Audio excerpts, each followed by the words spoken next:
It's really challenging for people to control their desires, particularly when confronted with a powerful temptation and a chance to experience pleasure. However, this doesn't excuse betrayal. You should be prepared to face significant consequences for pursuing such a risky desire. Susan Janet was taken aback. Aren't you planning to discuss this with Tim? Do you think he'll be okay with you going? Won't he be upset? You'll be the only married woman in the group. And you know Carol and Peggy, they'll likely be with guys within hours of arriving in Vegas. Talk to him? Like he'd ever say no. Tim never refuses, Jan said. Screw him. I'm fed up with Mr. Goody Two-Shoes. Susan snapped, her expression softening a bit. It's not about cheating on him. I just need a break. I'm so bored, there's no excitement in my life. Janet Simpson, Susan's longtime friend, shook her head. Okay, Sue, it sounds like it'll be fun, but please be careful. I'd hate to see you mess up your marriage. Susan Burns scoffed. What Tim and I have isn't exactly passionate, January. We've been together over 22 years, and I've never seen him truly passionate about anything. It's like living with Mr. Whitebread. Damn, Sue, what's gotten into you? I thought you loved him. Why so bitter? I don't get it. Tim is one of the nicest, kindest men I've ever known. If you don't want him anymore, I'd take him in a heartbeat, and so would hundreds of other women, Janet exclaimed. Susan Burns let out a deep sigh. I know. I do love him, but I'm exhausted from living with Mr. Perfect. He never loses his temper, he hardly ever gets upset, he avoids conflicts altogether. Heck, he doesn't even argue with me, even when he disagrees. He's so gentle about it and gives in to me so easily. And this is a problem? Jan asked incredulously. You're upset because he's kind to you? Are you serious? Sue shook her head. You don't get it, January. He lets people walk all over him. He won't stand up for himself. Remember the New Year's Eve party? Walt Hurley was completely drunk and trying to provoke Tim. He practically called Tim a coward, but what did Tim do? He just walked away.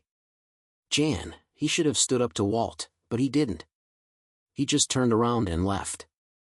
I started to wonder if Tim really is a coward, Sue said softly. Jan could see her friend was genuinely upset now, tears shimmering in her eyes. Janet took Susan's hands in hers, trying to comfort her. Sue, it's going to be okay. Why don't you talk to him? Try to encourage him to be more assertive. Susan took a deep breath and composed herself. I've tried countless times. He just tells me that violence never solves anything. Sometimes I get so frustrated with him, I don't know what to do. That's why I need to get away for a while. I really do, January. Susan then managed a brave smile at January. Besides, you know what they say, what happens in Vegas stays in Vegas, or something like that. Janet returned Susan's smile but felt a pang of concern for her friend and the situation she was in. Tim Burns, a genuinely pleasant individual, stood just over 5 feet 9 inches tall and weighed around 160 pounds, maintaining a trim and fit physique through early morning runs and workouts. Upon graduating high school, Tim enlisted in the U.S. Navy due to financial constraints preventing him from attending college immediately. After 4 years of service, his dream of attending university came true, where he pursued a major in finance and accounting. Being older than his peers, Tim approached his studies with a serious demeanor, prioritizing academic achievement over socializing. It was during his junior year that Tim crossed paths with Susan Sims, introduced to. I'm fine, Tim replied, watching Jan closely, sensing bad news approaching. Tim, let me be direct. I know you applied for the VP position. I have to be honest with you, you're not going to get it, even though you're intelligent and more than qualified, Jan said frankly. Tim suppressed his frustration. All right, Jan, please continue. Why not? Jan smiled kindly. Tim, it's because you're too good of a person. I don't think anyone in this company has ever encountered someone quite like you. You're incredibly knowledgeable, considerate, easy to work with, and genuinely kind to everyone you meet. Our clients hold you in very high regard, and that's one reason why we want you to stay in your current role." Tim urged, "What's the second reason, Jan?" "I think I deserve to hear it." Jan agreed. "Yes, you do." Leaning forward, he studied Tim intently. "That's the issue, Tim. You're too kind-hearted. You lack that killer instinct, that ability to strike when necessary. Negotiations are where you struggle the most. Let's be honest, you know it's true." Tim nodded in acknowledgement. He understood that Jan was right. It wasn't that he lacked the so-called ability, it was a conscious choice not to adopt that approach. He didn't want to pursue ruthless tactics anymore, he had had his fill of that. Rising, he shook Jan's hand and departed. He would need to inform Susan that he wouldn't be taking the position. She wouldn't be surprised, she knew Tim well. Tim sat at his desk, gazing thoughtfully out of the window. After leaving the Navy, he had deliberately crafted a new identity for himself. He chose to abandon all forms of violence, physical or verbal, and meticulously erased any traces of aggression from his personality. Transitioning into this gentler persona hadn't posed much difficulty. Fundamentally, Tim was a kind-hearted individual. Yet he was aware of a darker aspect within him that he was determined to suppress indefinitely. Now, however, he found himself questioning if he had swung too far in the opposite direction. Memories from his Navy days flooded back, training on the cold, desolate beaches of Coronado, underwater missions off San Clemente where silence reigned supreme. He recalled stealth operations on hostile shores, disabling enemy vessels on the open sea, and enduring long, tense vigils amidst the muck and stench of swamplands. They had extensively trained him. He had learned to eliminate quietly using a knife, garrote, or various methods with his bare hands. As a Navy SEAL for over 3.5 years, he had become a proficient killing machine. Recognizing the toll it was taking on him, he was relieved when his enlistment ended, determined never to let that side of himself resurface. Now, however, doubts crept in. Did he push himself too far? He found himself questioning whether he truly shared Jan's views. He consciously avoided displaying the toughness necessary for a VP role, a trait he had chosen to suppress. He sensed he had reached the pinnacle of his career at the firm, destined to remain in his current position. Yet cracks began to show in his facade. The thought of discussing his conversation with Jan with Susan unnerved him.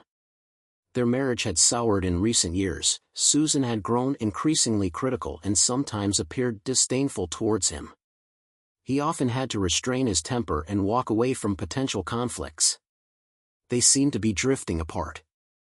Tim's thoughts drifted back to the New Year's party, a moment when he had nearly lost control. "Hey Timmy," slurred a half-drunk Walt Hurley. "How's the air down there for you little folk?" Hurley laughed, towering over Tim at 6 feet 2 inches.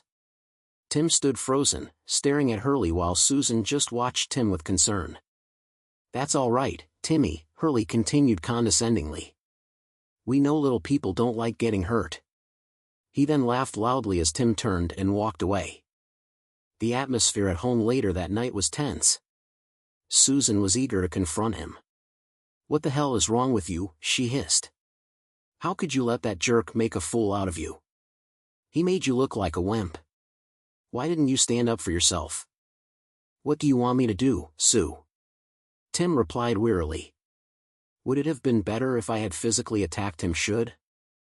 I have come up with a clever comeback. He was drunk, and I didn't want to cause a scene. Just let it go." Sue looked at him with disdain and snapped, "So it's better that you look like a coward? Sometimes I really wonder about you." She then turned and stormed out of the room. Neither of them slept well that night. Tim's thoughts returned to the present. It wasn't just that night, something was amiss in their marriage. Sue appeared distant most of the time, almost dismissive. He also noticed they hadn't been intimate in months. Her lack of interest and attitude put him off. Who would want intimacy with someone who wasn't interested? Tim realized he stood at a crossroads in his life, feeling confused and apprehensive. The facade he had meticulously maintained now showed cracks, leaving him unsure of what to do. He shook his head, pushing aside his concerns for the moment. Later that evening, after dinner, Tim recounted his conversation with John Cook to Sue. She waved it off with a flick of her hand, snapping that she wasn't surprised. Then she casually mentioned that she and the girls were flying to Vegas for a long weekend. She returned her attention to a mundane TV show she was watching. Tim looked at her, puzzled. "What girls?" he asked. "Shouldn't we have discussed this before you committed?" Impatiently, she looked up at him. "It's Jan, Carol, Peggy, and me. We're going to have some fun for a few days. It's not a big deal, so don't make it one." Tim persistently questioned her, "Are they all single? Do you think your trip is appropriate?" Sue stood up abruptly, switched off the TV, and turned to face him. "Yes," she retorted sharply. "I think it's completely appropriate, so just stop. I'm capable of making my own decisions." With that, she headed to the bedroom. Tim sighed heavily. Things were escalating, and he wasn't sure how to manage it. He sensed that things might get worse before they improved, if they did at all. Later that week, Tim came home from work to find Sue in the kitchen. She called out that dinner was almost ready and told him to freshen up and change. Entering their bedroom, he noticed Sue's suitcase on the bed, reminding him of her upcoming weekend trip to Vegas with friends. For some reason, he decided to open her suitcase and peek inside. In the front pocket, he found new underwear from Victoria's Secret, still with tags on them, tiny thongs and skimpy bras she hadn't worn in ages. He closed the suitcase slowly, unaware that his own doubts were growing deeper. "Tim," Sue called from downstairs, "dinner's ready. When you come down, bring my suitcase. Janet's picking me up tomorrow morning. Our flight's at 10:25. Tim complied, placing the suitcase by the front door. During dinner, he broke the silence. "You haven't mentioned where you're staying, Sue." Sue looked up, surprised by the question. We'll be at the Rio, but don't call there. We'll be out most of the time. If you need to reach me, call my cell. I'll have it on." Tim nodded, knowing what he had to do. Tim woke early on that Friday morning, quietly preparing for work without disturbing Sue. He arrived at his office well before anyone else and settled at his desk. "All right," he muttered to himself as he reached for the phone, "time to stop wasting time. Let's start cashing in those favors." "Venetian, how may I direct your call?" a woman's voice answered. "Ron Harkham, please." "I'm not sure if he's in yet. Would you like to leave a message?" "Please try to reach him," Tim insisted. The phone was answered after just one ring. "Harkham," a deep voice responded. "Ron, it's Tim Burns," Tim spoke softly into the receiver. There was a brief pause. "Tim, it's been years. How are you?" "I need your help with something, Ron," Tim continued and proceeded to outline his request. "I don't care what hotel she mentioned, Tim. We'll locate them and keep you informed. They won't move without us knowing. I'll check in with you periodically." Harkham paused. "I'm sorry you're going through this, Tim. You deserve better. And remember, anything you need, just call me. SEALs never forget." Tim expressed his gratitude and hung up the phone. Ron Harkham, the Venetian chief of security, held strong connections with security heads across town. Tim trusted Ron to deliver on his promise without hesitation, temporarily setting aside that concern. Over the past week, Tim had devoted many hours to contemplating his planned course of action. He meticulously evaluated the risks and weighed the potential for success, compiling extensive notes and spreadsheets. Finding minimal downside, he felt exceedingly confident and resolved to move forward. Reaching for the phone once more, he dialed a long-distance number. "Caro Simon," a woman's voice answered. "May I speak with Sam Corallo?" Tim requested. "I'll connect you to his assistant." "Please hold." "Mr. Corallo's office," another woman answered. "Could you put me through to Mr. Corallo, please? It's Tim Burns calling." I'm sorry, but Mr. Corallo is unavailable to take calls right now. Can you tell me what this is regarding, honey? Tim replied calmly. If Sam isn't on this line in 2 minutes, your position might be in jeopardy. Just let him know Tim Burns is calling, and do it now. The line went silent, and Tim heard the phone being set down firmly. He didn't have to wait long. Tim, you bastard, a gruff voice exclaimed. I should be furious with you. You promised you'd keep in touch, and it's been, what, almost 8 years? I ought to punch you. How have you been? Tell me what's going on with you. Wow, Sam, take it easy. I've been climbing the corporate ladder, but not as high as you. Heck, even Donald Trump hasn't reached your level, Tim chuckled. Tim, it's great to hear from you. It's been too long, really. We should keep in touch, all of us guys. We were like brothers. Tim heard the emotion in Sam's voice, and it touched him deeply. You're right, Sam. We should definitely work on that. But first, I need a favor. It's about money, Sam. I need some. Is that all? Just tell me how much and where to send it, Sam replied energetically. I'm not sure of the amount yet, Tim explained, then laid out his plans to Sam. All right, Tim. I'll set up a line of credit for a couple of million at my bank. Draw on it as you need. If that's not enough, I'll add a couple more million. Sam, we also need to discuss things like the interest rate and how I'll pay you back, Tim insisted. There was a moment of silence, then Sam erupted. You idiot! You dare insult me? Me? You fool! Interest? Repayment? If you were here, I'd snap your neck. Well, maybe not me, but I'd have one of my guys do it, he chuckled. Tim chuckled too. All right, Sam, calm down. We can talk about that later. I'm sure we'll meet in person in the next couple of months anyway. I'm serious, Tim. Without you, I wouldn't be here. I owe you everything. I told you long ago, anything you need, just call. Sam, please remember that, Sam pleaded. Thanks, Sam. I know, Tim replied softly. They quickly sorted out the details and ended the call with plans to meet soon. Tim glanced at the clock and realized it was already late morning. He pressed the intercom and asked Pam, his secretary, to come in. Hi, Pam. Please take a seat, Tim said, studying her intently. Pam, a pleasant-looking woman in her 40s and a divorced mother of 2, had been with Tim for over 6 years. He held a deep respect for her skills. Pam, do you remember when I interviewed you for this job? Pam nodded. You thought I was overqualified with my master's in business management from the Wharton School. I explained that I wanted a role that allowed me time with my kids and that money wasn't my top priority since my ex provided ample child support. Exactly, Tim said. I have a proposal for you, please relax and let me explain. Sue and Janet were having a leisurely breakfast the next morning at the hotel coffee shop. Both appeared a bit disheveled with red eyes.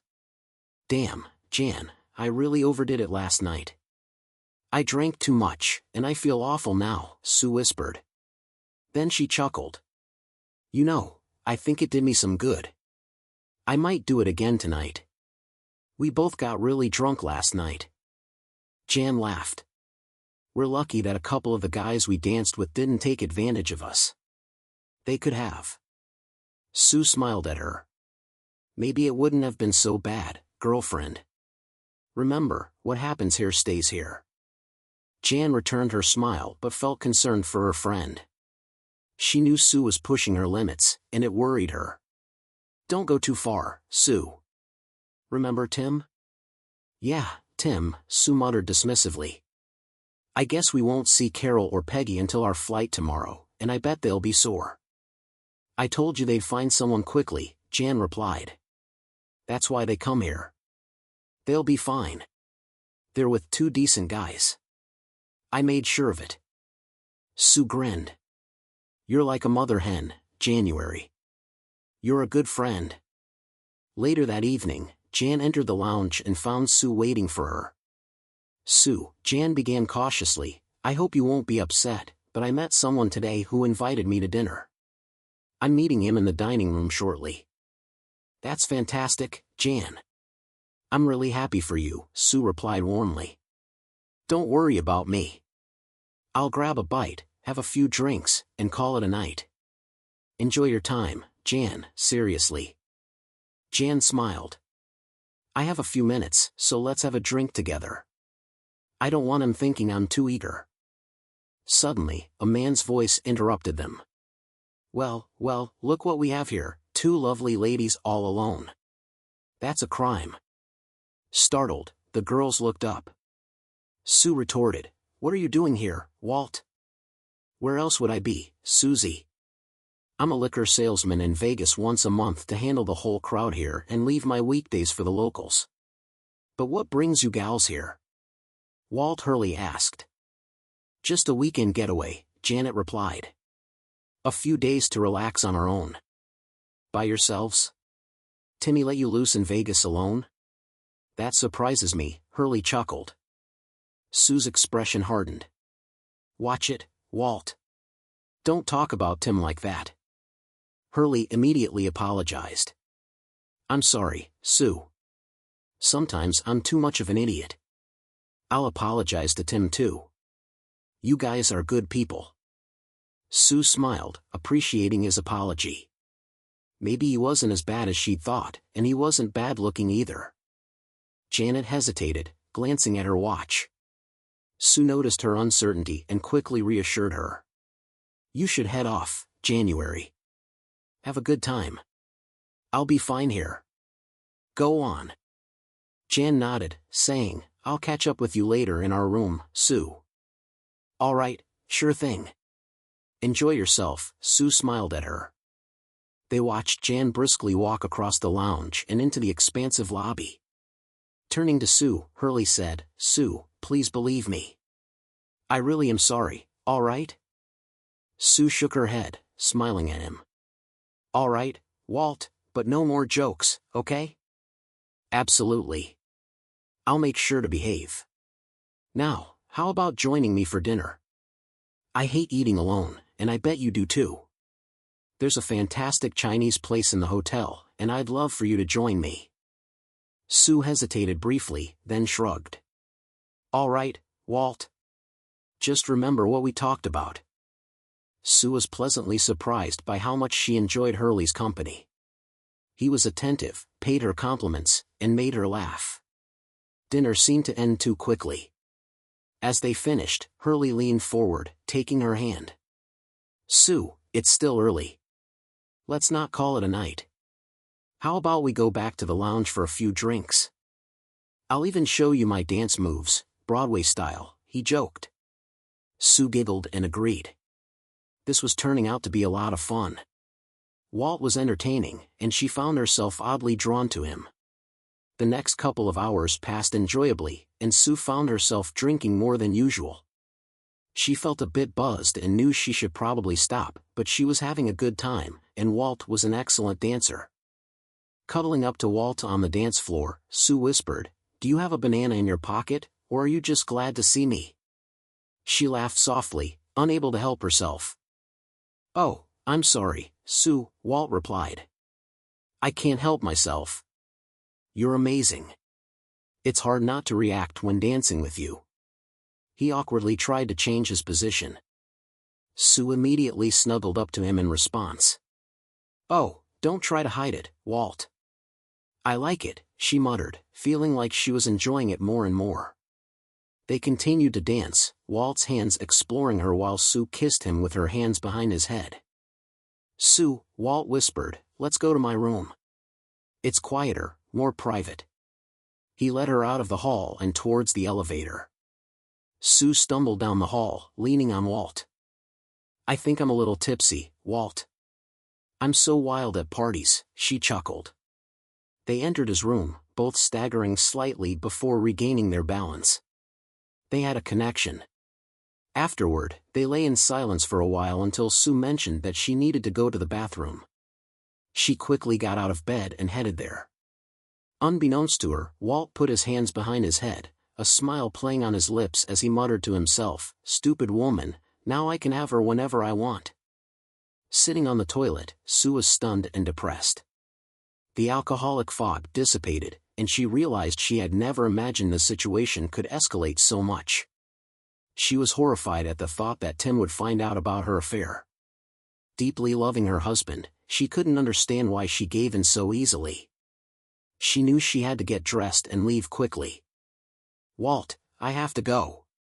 Please just let me go quietly," Sue said when she returned to the room. He just smiled and nodded, watching with interest as she hurriedly dressed and rushed out the door.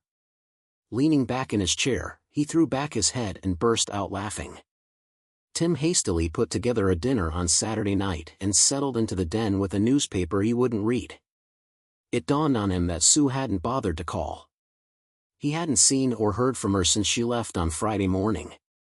His attempt to verify her whereabouts at the Rio turned up nothing, confirming his suspicions. The emotions washing over Tim didn't surprise him. He felt a sickening, unfamiliar emptiness. Despite lacking concrete proof, he sensed his marriage had reached a breaking point. Deep down in his soul, he felt it was over, and the realization was devastating. He loved Susan, but not the distant, condescending person she had become in recent years. He knew his life would change upon her return. If she had indeed betrayed him, not only would the marriage end, but a part of him would also perish. The phone ringing interrupted his thoughts. He reached over and answered, "Tim, it's Ron." "Hi, Ron," Tim replied nervously, bracing himself for what he knew was coming. "I've got bad news. Your suspicions were right. She's been with someone here, a guy named Walt Hurley, a liquor salesman. I've got a full report and photos. How do you want to handle this, Tim?" Ron finished. Tim was overwhelmed, unable to respond. A tumult of emotions surged within him, intense heat followed by numbing cold. Learning about Susan's infidelity, though anticipated, and Hurley's involvement hit him like thunderbolts. "Tim, I'm truly sorry," Ron continued. "I can't imagine what you're going through. I'll keep all this safe. Just let me know what you need. Don't try to talk now. I'll be in touch. And Tim, please stay calm. Have a drink, gather your thoughts, and promise me, buddy. Thank you." "Ron," Tim finally managed, "I really appreciate your help. And no, I won't do anything rash. I promise. Just keep everything safe and I'll contact you." "Thanks again, Ron." Tim sat motionless, as if in a daze. Tremors shook him unnoticed, and tears streamed down his cheeks. A deep sadness engulfed him. He loved her deeply. How could she betray him so cruelly? Didn't she understand how much she meant to him? Nausea overwhelmed him and he barely made it to the bathroom, retching. After washing his face and rinsing his mouth, his thoughts turned grim, envisioning a bleak future. Then rage consumed him, directing itself at one target, Hurley. Tim fantasized about revenge, picturing Hurley suffering for his actions. Never again would Hurley harm someone's spouse. Hurley would pay, and pay dearly, at Tim's hands. Suddenly, Tim was jolted by the realization of his thoughts, causing him to gasp. He understood what was unfolding within him. Susan's betrayal was awakening a dormant urge to violence that he had suppressed for years. Tim seized control of his mind. No, he refused to regress to his former self. That chapter of his life was closed, and yielding now would betray everything he stood for. He acknowledged the need to confront Hurley for his actions, yet he also knew Susan shared equal blame. Now he had to focus on the present and make decisions. His marriage was effectively over, a painful truth he had to accept.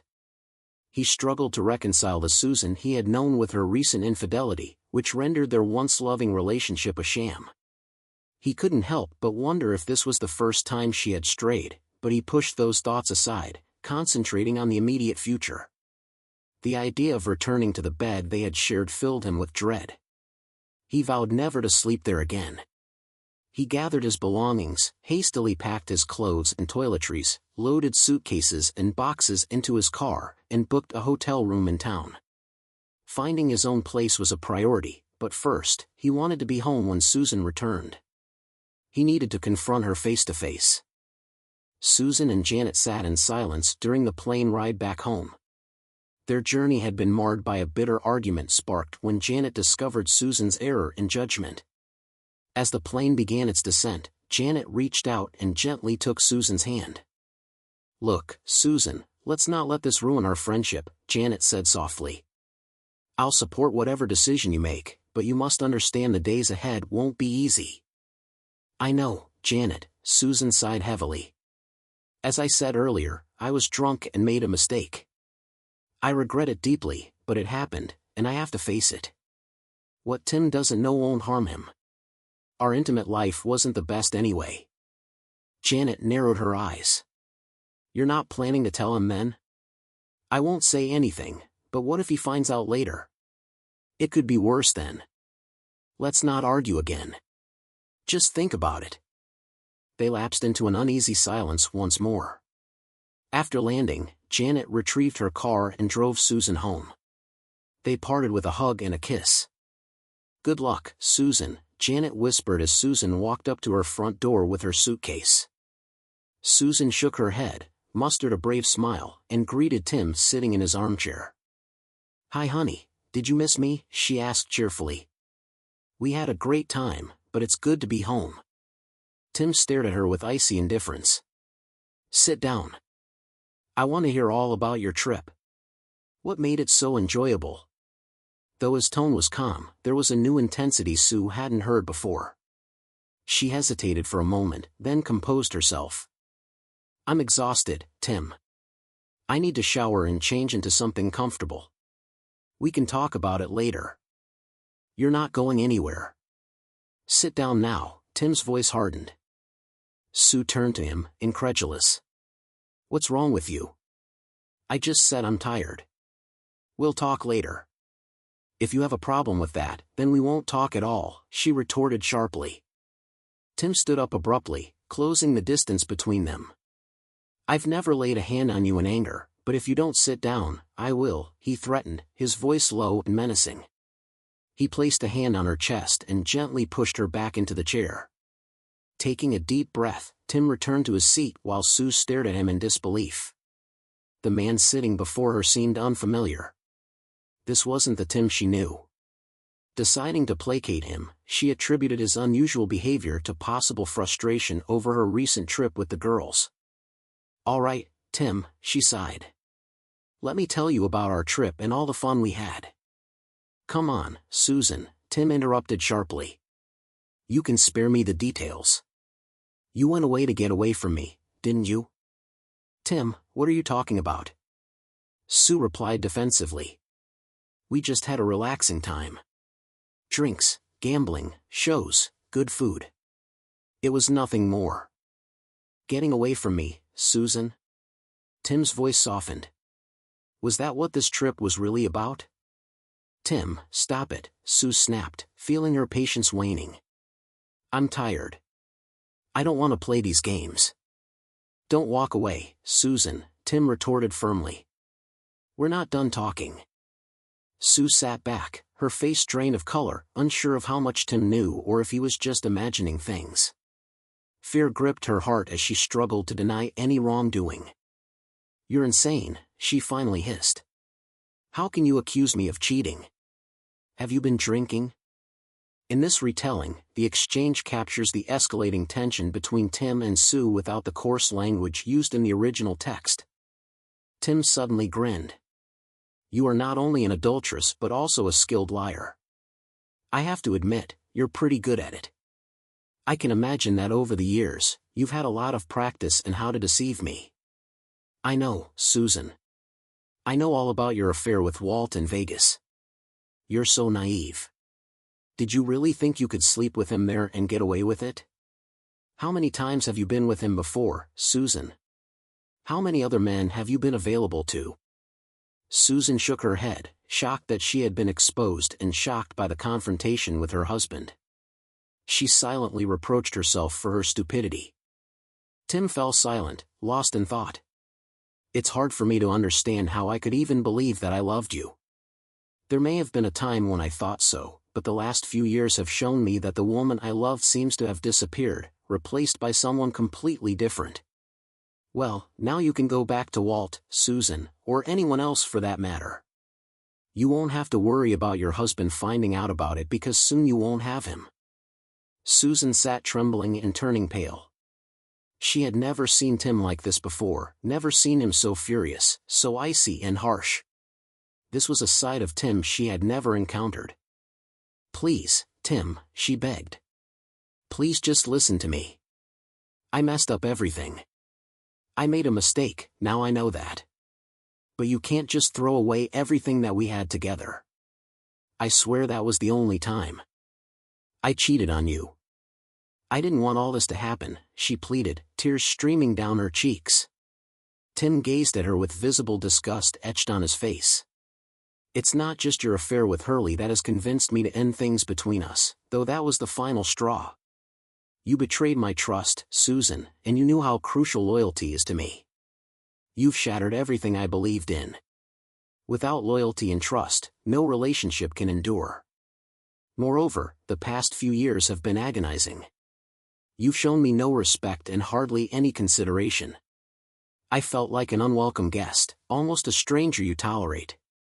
You know what the real issue is, Susan?" Tim continued icily. "You started mistaking masculinity for machismo. Your idea of what makes a man began to clash with reality. I've told you countless times that a loud voice, boasting, and muscles don't define manhood. I've stressed that violence is almost never the answer, but you saw me as weak and cowardly. You forgot that a true man takes responsibility, feels duty towards his loved ones, protects, and provides for his family. A real man is loyal to his family and friends. Being a man isn't just about being loud and aggressive, but it seems those were the qualities that attracted you." Susan sat stunned, speechless. Tim had never spoken to her like this in all their years together, with such disgust and bitterness. "Tim," she pleaded. "Shut up, Susan," Tim snapped once more. "There's nothing you can say that I want to hear. Don't attempt to deceive me again, it won't work anymore. I've already moved most of my belongings out. I'll arrange for the rest. You know there isn't much of mine here. Nearly everything we bought over the years were things you insisted on. I hope those things bring you comfort. You should also consider getting a lawyer. If you don't contest this, the divorce will be quick and smooth. I'll support you so your lifestyle won't change much, but you'll probably need to find a job. One thing, Susan, you can keep this house, but if I find out you brought other men here, I'll stop the alimony. I won't pay for a place where you cheat. If you fight me, I'll use the pictures I have of you and Hurley, so it's up to you." Tim stood up, sadness and regret in his eyes. "It's a pity, Sue. We could have grown old together." With that, he turned and walked out of the house, out of her life. The following months passed swiftly for Tim. He was busy ramping up his business and felt fortunate to have Pam by his side in her new role as Director of Human Resources. Her dedicated efforts and expertise were invaluable. Before long, they had assembled a core team and generated tentative interest from several potential clients. His divorce proceeded smoothly, despite Sue's repeated attempts to reach him, all of which he declined. Within a few months, it was finalized. Since moving out, Tim had spoken with his daughter Amanda frequently. She continued to express her mother's distress and eagerness for reconciliation. Tim patiently explained that it wasn't possible, and eventually Amanda stopped pushing the issue. He assured her they would stay in touch and remembered to call her weekly. While Tim was in his office, a messenger delivered a large brown envelope to Kim, his new secretary. "Tim, you have a FedEx delivery from Doug Clean Should I bring it in?" she asked, passing over the intercom. Tim recognized it immediately, his lawyer had called the day before. A shiver ran down his spine as he instructed Kim to bring it in. Once she left, he sat motionless, fixated on the envelope, unwilling to open or even touch it. Inside lay the final documents that declared him legally single, marking the official end of his marriage. Sitting silently, Tim confronted his emotions. This delivery unearthed profound feelings he thought he had buried. Sadness washed over him, leaving an unfillable void. Reflecting, he realized Sue's withdrawal was partly due to his own avoidance of addressing their changing relationship. Regrets surfaced. He should have been more assertive, prevented the distance that had grown between them. Yet, he reasoned, ultimately it was Sue's choice. She knew the consequences of her actions. Now, Tim knew he had to focus on the future, leaving the past behind. Tim wasn't aware that Sue had also received the final divorce papers at the same time as him. Her attorney had sent them by mail, arriving 2 days after Tim got his copy.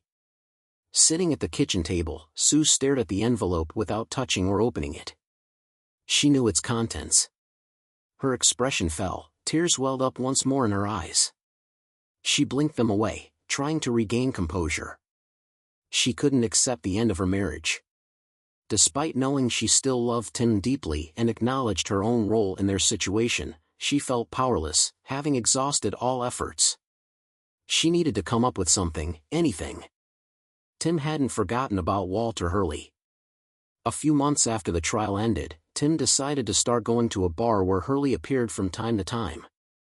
Conveniently located near his office, Tim often dropped in for a drink after work, gradually becoming familiar with the place. One evening, in the noise coming from the next room, Tim recognized Hurley's loud, arrogant voice. "Damn it, I've slept with half a dozen married women in recent months. In the end, they're all just stupid," he chuckled, egged on by his surroundings. Tim walked closer to the entrance to the room and looked inside. Hurley noticed him immediately, and his expression became furious. Well, look who's here. How are you, Timmy? Susie finally humiliated you, huh? You couldn't match me, could you?" He grinned rudely. "And what makes you think any woman would want a jerk like you, Walt? A toy would be the best option." "I heard you can't even do it half the time," Tim calmly retorted, not taking his eyes off his opponent. "You little jerk. I'll teach you how to show respect." Walt roared, rushing towards Tim. What happened next occurred so fast that it was hard to keep track of it. Suddenly, Hurley was thrown back onto the table, which collapsed under him. He stood up, his eyes now filled with rage, clutching an empty beer bottle in his hand. "You idiot, I'm going to make you pay for this," he muttered. Tim, with a slight smile on his lips, went unnoticed when Hurley charged. A few moments later, Hurley was back on the ground. A later medical examination revealed serious injuries. An ambulance and police were called by 911. It was concluded that Tim acted in self-defense and no charges were filed. As soon as the commotion subsided and the police investigations were over, Tim left the bar and went home. He felt relieved, not because he had hurt Hurley, but because he had retained control and did not touch him despite having the opportunity. Sometimes, a physical confrontation can be a solution to a problem. He used to say to himself with a touch of irony. Several more months passed, and BFS Burns Financial Services continued to thrive. Tim ensured he hired only the most skilled individuals, rewarding them generously. He also prioritized treating clients with respect, fairness, and always in their best interests. Tim believed in straightforward business principles: deliver exceptional service, charge reasonable fees, and cultivate client loyalty. His strategy paid off, leading BFS to great success. Yet, despite this achievement, Tim found himself strangely unsatisfied. He avoided probing into the reasons behind his discontent. One day, while Tim was at his desk, Kim informed him about a call from Mr. Lou Kaufman. "Lou, wow, it's been a long time. Good to hear from you," Tim exclaimed. "Hi Tim, yeah, it's been a while. I've been feeling a bit down lately. You know, with only 4 of us left, it really makes you think about life," Lou shared. "Yeah, I understand, Lou, losing Doug in that accident and Tom to a heart attack is tough. But you're a psychologist, shouldn't you be handling this better?" Tim asked gently. "It's not bothering me, Tim, just making me reflect. It's only natural.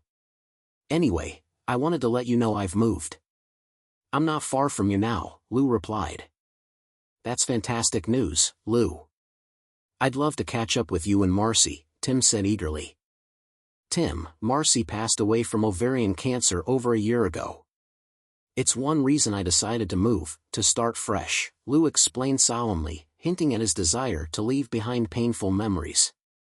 There was a moment of silence. Damn, I'm really sorry. Why didn't you call? I would have been there for you. We all would have, Tim said. I understand, Tim, but at that time I needed to be alone. It was a difficult period for me, and I felt I needed to handle it on my own. It's just how I am. I know myself well enough by now, Lou chuckled softly. Anyway, Tim, how about lunch tomorrow? Can you make it, or is your new business keeping you too busy? Lunch sounds good, and yes, I can make it.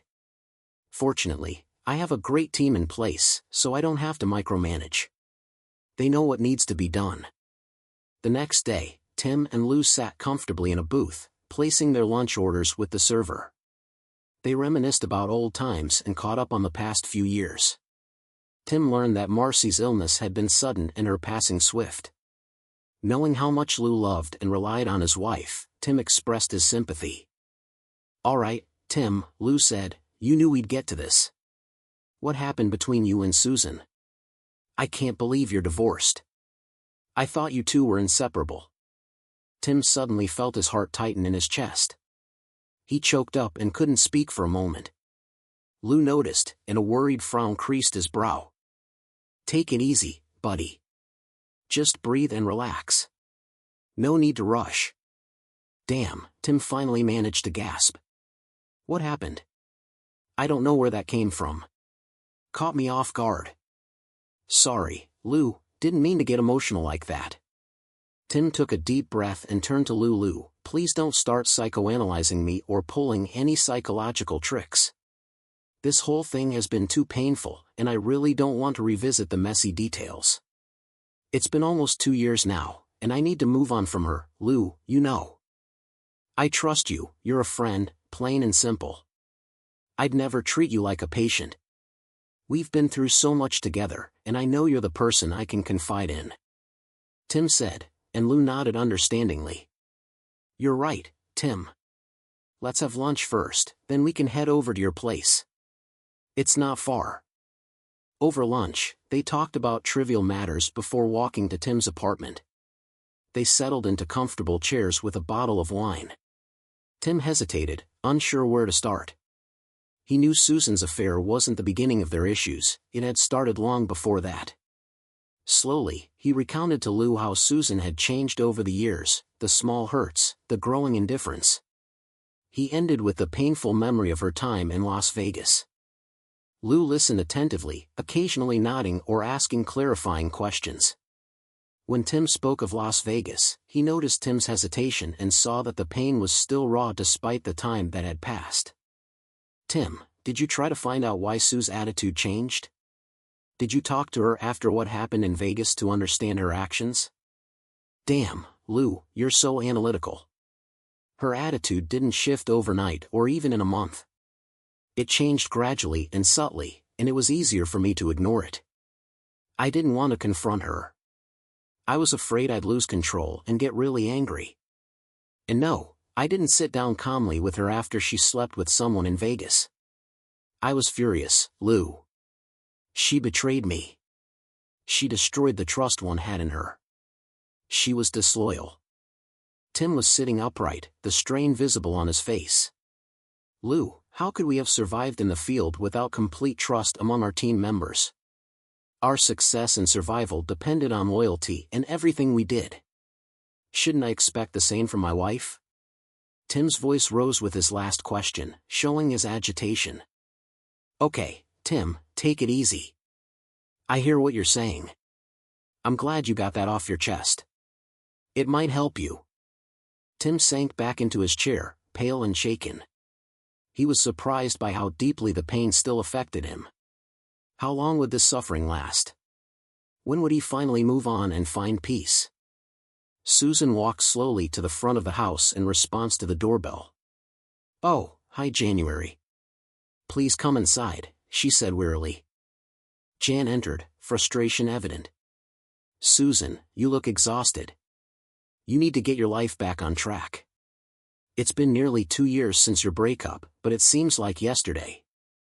Susan's eyes flashed briefly with anger, then softened into amusement. Jan, she chuckled, you're the only one who can talk to me like that. You're still the caring mother hen. I'm fine, really fine. Jan exclaimed, look at yourself. Your hair is a mess, your robe is worn out, you're not wearing any makeup, and it's almost noon. That doesn't look like fine to me, Sue. I don't mean to nag you, but you have to start living again. Susan smiled warmly at her friend. Jan, I am living. I'm back at my old job, and I find it fulfilling. I don't need to doll up on the weekends. Should I pretend I'm expecting Brad Pitt? Please, no, Jan replied with a grin. I mean your social life, Sue. Have you gone on any dates? Have you shown interest in anyone? Have you even talked to a man since Tim? A shadow crossed Susan's face as she thought of her ex-husband. Jan, I'm just not interested. I made a mess of things, and now I'm paying for it. They gathered around the kitchen table as Sue brewed coffee. She persisted in trying to convey her emotions to Janet. Jan, I've mentioned this before, but it seems like you still don't grasp what I'm trying to say. It wasn't just my falling out with Walt that's bothering me, it's everything leading up to it. I became a difficult person, the worst kind of wife. I see that now, but it's too late. Tim didn't deserve that. I treated him poorly because I forgot why I fell in love with him in the first place. It wasn't until it was all over that I woke up. I've lost him, Jan, and I know it's finished. I should have seen it coming. I really should have. Loyalty meant everything to Tim, and I betrayed that. I betrayed him and our marriage vows. He'll never forgive me, and without Tim, I feel incomplete. So right now, I have no desire to start dating or pursue any relationships. Maybe someday I'll change my mind, but for now, I'm just focusing on what I need to do. Turning to Janet with intensity, Sue warned, so stop complaining, okay? Besides, you've been a widow for 4 years and you're still single and unattached, she added, smiling. Jan sighed and relented. All right, no more complaints. But you're coming out to dinner with me tonight. We're both alone right now. We can at least enjoy a nice meal together. Sue and Jan were comfortably seated in a booth at South St. Grill, a restaurant they loved. They were finishing their meal when Sue suddenly gasped and moved back into the corner of the booth. What's wrong? Jan asked, concerned. Damn, Sue muttered, Tim just walked in, and oh my God, Luke Kaufman is with him. I haven't seen him in ages. Who's Luke Kaufman? Jan asked, watching the two men being seated near the restaurant's entrance. Oh, he's one of Tim's old Navy buddies. He's a nice guy. We used to meet up with him and his wife, Marcy, occasionally. They're from out of town. I wonder where Marcy is and why Luke is here. I really hope Tim doesn't spot us sitting here, Sue worried aloud. Jan's mind raced, a vague plan began to form, though it was still quite undefined. She recognized that Luke could potentially be a valuable ally. Jan excused herself and went to the restroom. There, she tore a page from her notebook, scribbled a few lines on it, folded the paper into a small square, and tucked it into her pocket. Returning to the table, she told Sue that they would definitely need to stop and say hello to Tim and his friend. Come on, Sue, you know it's the right thing to do. You can't keep avoiding him, Jan urged. Sue nodded, took a deep breath, and joined Jan as they approached the table where the two men sat. Hello, Tim. Lou. It's good to see you both. How's Marcy doing? Tim, you remember Janet, right? And Lou, this is my friend Janet, Sue greeted them with a brave smile despite her nerves. Lou stood up. Sue, it's great to see you, he said warmly, giving her a hug. Turning to Janet, he extended his hand. Nice to meet you, Janet. Meanwhile, Tim recovered from his surprise and stood up too. Hi, Sue. Good to see you, he muttered. Lou was taken aback as he shook Janet's hand and found a small piece of paper in her palm. He discreetly tucked it into his shirt pocket, smiling back at her, a smile she returned. After exchanging greetings and farewells, the women left the restaurant. Sue was slightly sweaty, but Janet was grinning. Tim dropped Lou off at his car, promising to catch up soon. Lou clasped Tim's shoulders, reassuring him that he was there for him whenever needed. Tim, looking troubled, nodded and patted Lou on the back before driving away. Alone in his car, Lou watched Tim leave. Curious, he retrieved the paper Janet had given him. On it was written, "Please call me," followed by an address and phone number. Fairly certain of Janet's intentions, he pulled out his cell phone and dialed the number, knowing Janet was likely still with Sue. When someone picked up the phone, Lou launched into rapid speech. "Hey Janet, it's Lou. I got your message, and I know you're probably still with Sue. How about we meet at your place around 10? "Oh, okay. 10 sounds good. See you then," she responded hastily before hanging up. Lou found himself with some time to spare, so he returned to the restaurant and sat at the bar, nursing a drink while watching a ball game. He felt a twinge of guilt. He suspected Sue's friend wanted him to help reconcile the couple, yet he found himself strongly attracted to her. It was absurd. He knew he had only glimpsed her briefly. At 9:40, he got off his bar stool and headed to his car.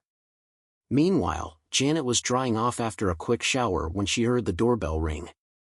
Who on earth could that be, she muttered to herself, throwing on a thin robe.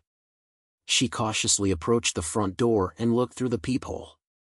To her surprise, she saw Lou Kaufman standing there. Perplexed, she opened the door a crack, keeping the safety chain on. "Lou, what's wrong? Why are you here?" she asked anxiously. Lou stood there, looking bewildered. Didn't we agree on 10 o'clock? Janet quickly realized the misunderstanding. "Oh, I thought you meant 10 o'clock tomorrow morning, not tonight," she chuckled. "Well, since you're here now, let me unchain the door." Lou entered, feeling somewhat embarrassed. "I'm really sorry, Janet. I don't know how I got mixed up. I was just really excited about your note because I feel like we're on the same wavelength," he rambled nervously. He noticed Janet had just come from the shower and was wearing very little under her robe. Janet suddenly realized the same thing and tightened her grip on the robe. She blushed slightly but quickly regained her composure and gave Lou a wry smile. "It seems I'm not quite prepared for visitors, Lou. Please have a seat. Would you like some coffee?" she offered. Janet, I could come back tomorrow. I really didn't mean to intrude," Lou stammered, clearly uneasy. Janet looked at him, finding his nervousness endearing. "He's cute," she thought. "And here I am, almost ready." She turned to him and reassured, "That's all right, Lou. You're here now. Don't mind my appearance." Lou wondered silently, took a breath, and smiled softly. "I don't mind at all, Jan," he said, grinning. Janet giggled and then blinked in surprise. She wondered when was the last time she had giggled like that. As she fiddled with the coffee maker, trying to make conversation with Lou across the kitchen, he found it difficult to keep his eyes from wandering below her neckline. He couldn't help but notice the lack of underwear under her thin robe and the strong, slender figure that was barely concealed. Eventually, they returned to the living room with their mugs of coffee. Janet settled onto the couch and gestured for Lou to take the easy chair across from her. "Lou, I think you understand why I passed you that note. I truly believe Sue and Tim still have feelings for each other, and I want to do everything possible to reunite them. Please don't think I'm meddling, but having known Sue and Tim for years, this situation seems completely absurd. I couldn't agree more, January. We just need to be cautious so Tim doesn't catch on to our plans. I don't think we can strategize tonight, but we can certainly think about how to handle this." Lou blushed slightly but pressed on. Jan, do you think it might be a good idea if we, maybe introduce ourselves, like share a bit about ourselves?" Janet smiled, finding it was an excellent suggestion. Over coffee, she provided Lou with a brief overview of her background, feeling more at ease as she spoke. Unbeknownst to her, her robe had slipped slightly, revealing a hint of one breast, and her crossed legs exposed the underside of her thigh.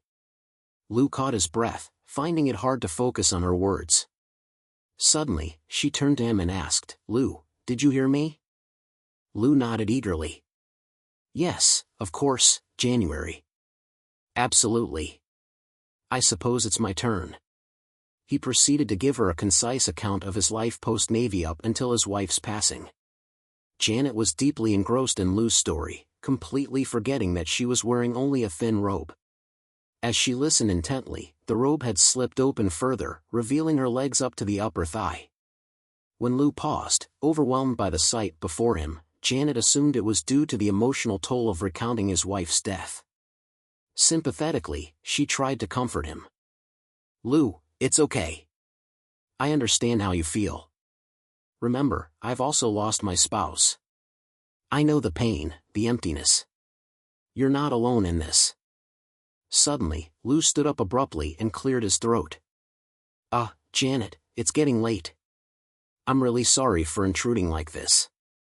I hope that I really appreciate what you're doing and I want to help in any way I can." Realizing he was rambling and blushing, Lou turned away. Janet, startled by his sudden movement, also noticed her exposed state and blushed, quickly wrapping her robe around herself. She then paused and smiled to herself, wondering, is he really that flustered by my body? Pleasantly surprised, they bid each other good night, and Lou promised to call her the next day. They planned to meet up and brainstorm a possible strategy. As Lou drove away from Jan's place, his mind was swirling with emotions he couldn't quite comprehend. He was undeniably drawn to this woman. Even in slippers, she stood almost as tall as his 6 feet 4 inches frame. Her short, thick blonde hair felt soft to his touch. Despite knowing she was well into her 40s, her body remained noticeably fit and toned. He sighed, bewildered by these sensations. It was the first time since becoming single that he had felt such a strong attraction to someone. Meanwhile, Janet, leaning against her kitchen counter, was lost in her thoughts, experiencing similar emotions. The next morning arrived with clear skies and bright sunshine. Lou was eager to head over to Jan's place. He had called Jan beforehand, and they agreed that it might be beneficial for Sue to join them. Lou had something important to explain to Sue about why her affair had deeply hurt Tim far more than it would affect an average husband. He needed to convey why forgiving her would be exceptionally challenging for Tim and why reconciliation might never be possible. When Jan opened the door, she greeted Lou warmly, wearing a short sundress that revealed quite a bit of leg and cleavage. Lou had to refocus on his purpose for being there, though he acknowledged internally that exploring a relationship with Jan was something on his mind. Sue hurried over to him and embraced him. "Oh, Lou, it's wonderful to see you. Do you really think you can help us get back together?" "I'll do anything to make it work, you know that," she pleaded. Janet had brewed a full pot of coffee, and they all gathered in the kitchen around the small breakfast table with steaming mugs in hand. Lou hesitated for a moment, then began, "Sue, I'm not sure how much I can really do, so please don't get your hopes up." He noticed Sue's expression fall and hurried to add, "But please let me explain why I'm feeling so uncertain. Both of you must promise me that what I tell you today stays strictly between us. It's crucial, can I have your word on that?" He looked at both women intently. They reassured him, prompting him to recount Tim's years in the U.S. Navy and the specifics of his role during that time. Both were captivated as they listened, astonished that such a mild-mannered man could have such a background. Lou patiently explained why Tim valued loyalty so highly and why he felt deeply betrayed by Sue's indiscretion. Sue listened with growing dread and remorse.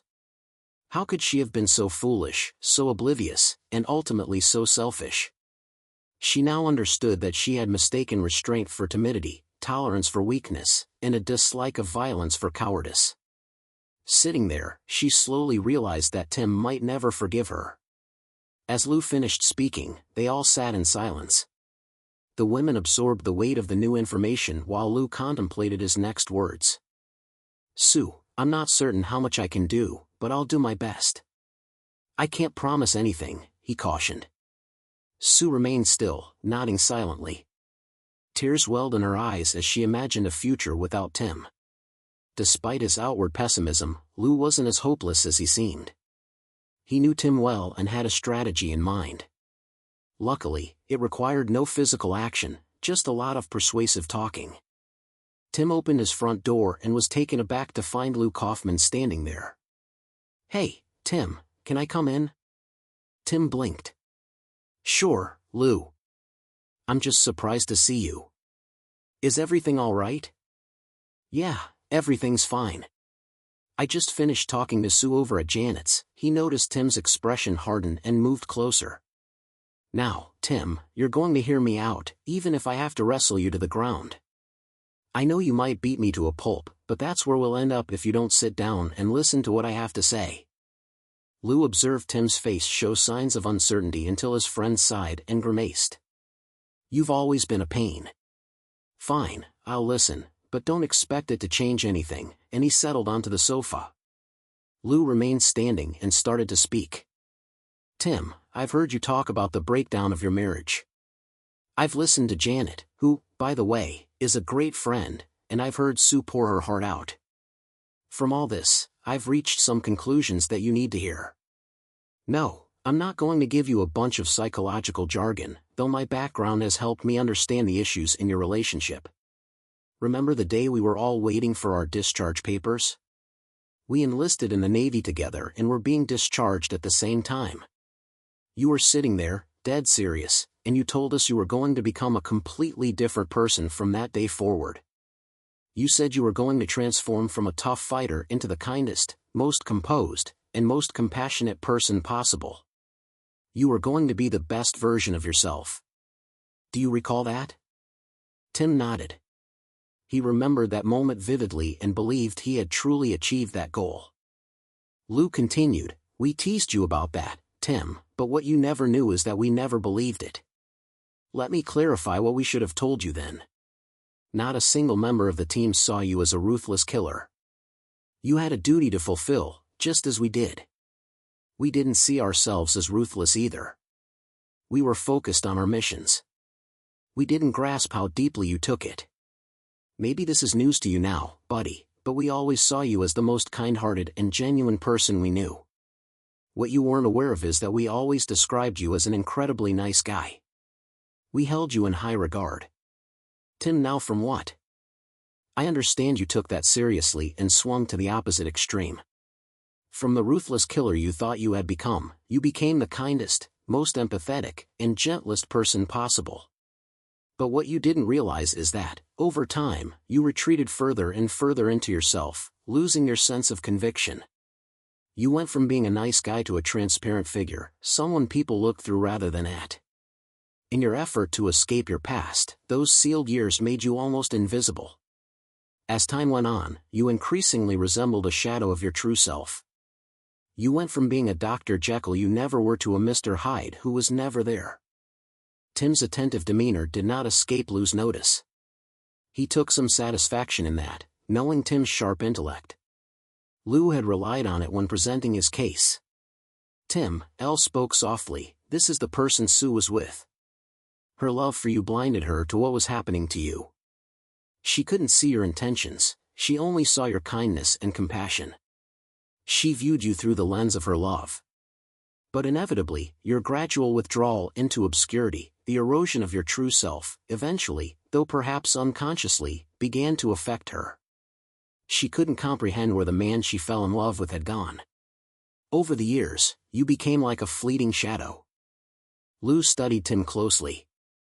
He saw his friend sitting there, shaking his head as if in denial of what he was hearing. Lou pressed on, "Tim, this is the person Sue lived with. The man she deeply loved was slipping away from her, and she didn't realize it. The past few years have been a nightmare for both of you. Sue was reacting to a stranger, someone she couldn't recognize. You weren't the man she fell in love with and married." Tim gazed up at Lou, tears glistening in his eyes. "Lou, she was unfaithful. She was unfaithful," he repeated. "She betrayed me. She was disloyal." Lou regarded him with sympathy. "Okay, let's address that.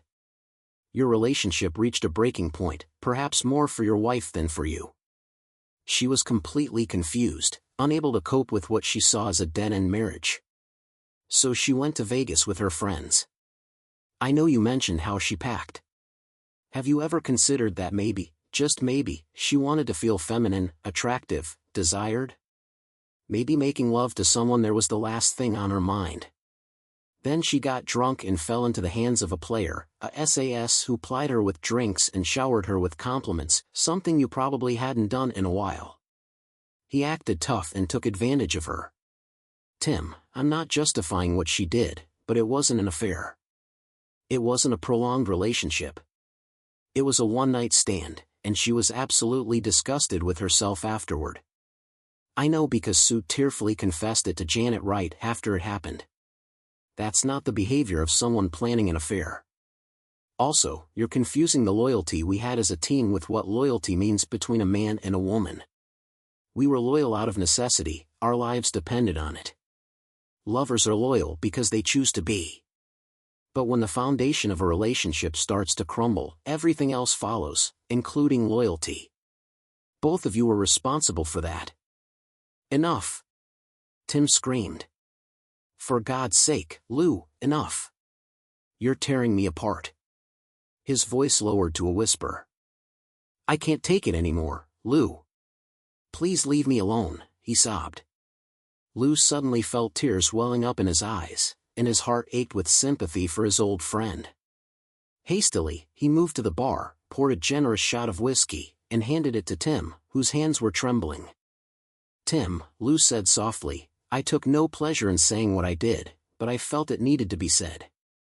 I love you like a brother, and everything I did was out of that love and respect for you. Take a sip of whiskey and just think about what I've said. That's all I ask. Lou turned slowly, now worried about Tim's well-being, and quietly exited through the door. It had been 30 days since the disagreement between the two friends. The weather had changed, and Tim was sitting at his desk, watching the new buds on the maple tree outside his window. With a sigh, he turned back to his desk and picked up the phone. It was answered on the first ring. Hello, Sue, it's Tim. Could we have a chat?